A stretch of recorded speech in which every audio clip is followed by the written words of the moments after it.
Hello there, my name is Duffy Roberts, and I'm the man who presents Paul in Chains. And I wanted to answer a very specific question here.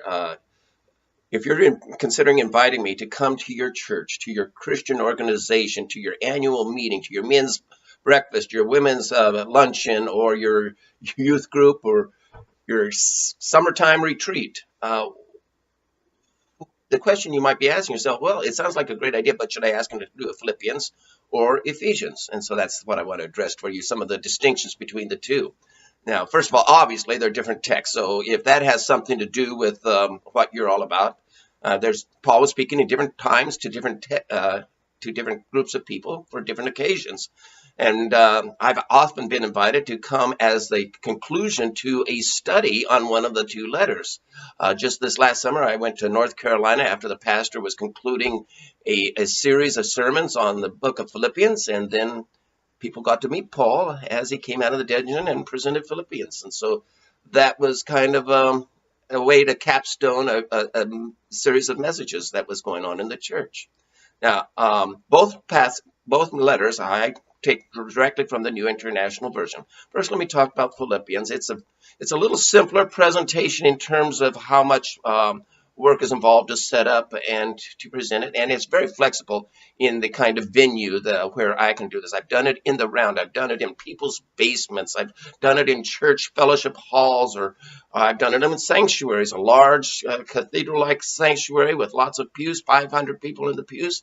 And it's been well received. I do like to do the smaller group settings with Philippians because I can get very up close, personal. My goal is to speak eye to eye with just about everybody in the room, and occasionally I'll touch people on the shoulder or interact with them as I'm speaking to them.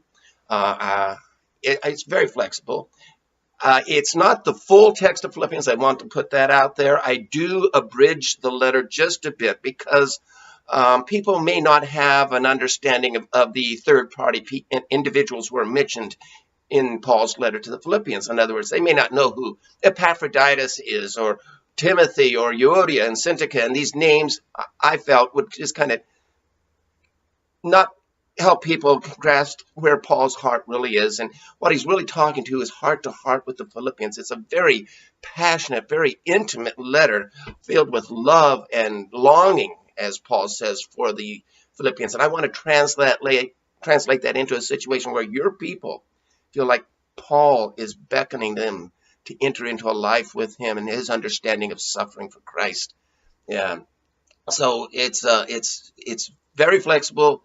No props, no staging. I do come in costume wearing shackles and handcuffs. I do ask that there be a couple of volunteers to assist me.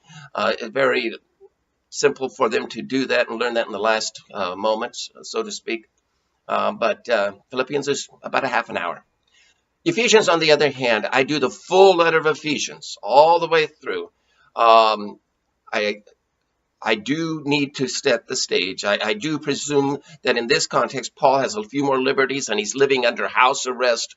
He's the guest of someone. He's enjoying the hospitality of those who are providing for him. There is a Roman guard who comes and checks in on him, makes sure he's not run off somewhere. But in order to set the stage, it's a little more involved. It's a little more theatrical in that sense, because I do need an area where I can set up a table that would be a common area where meals might be shared. I need a table where there might be a workbench where Paul would be at work making tents, as he would do, to try to provide some money to help provide for his room and board with those he's staying with.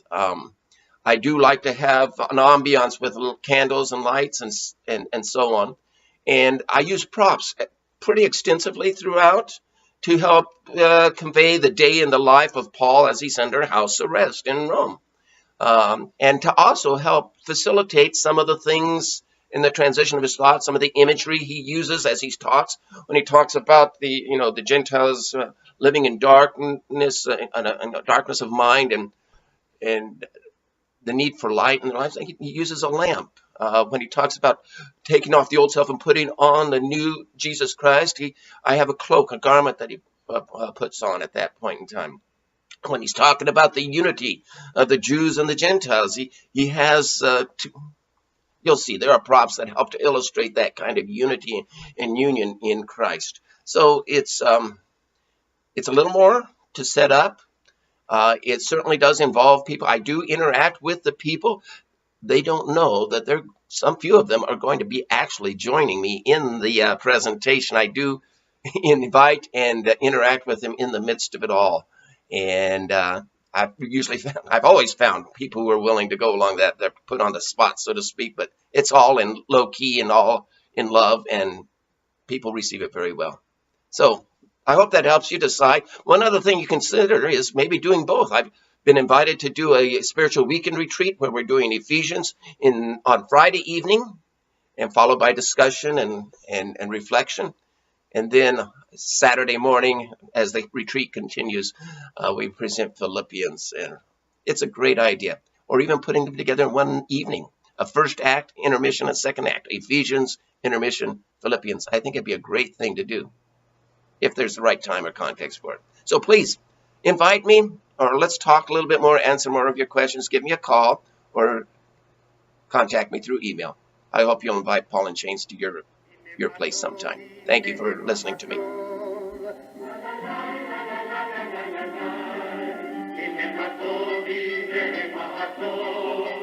La la la la la la la la la.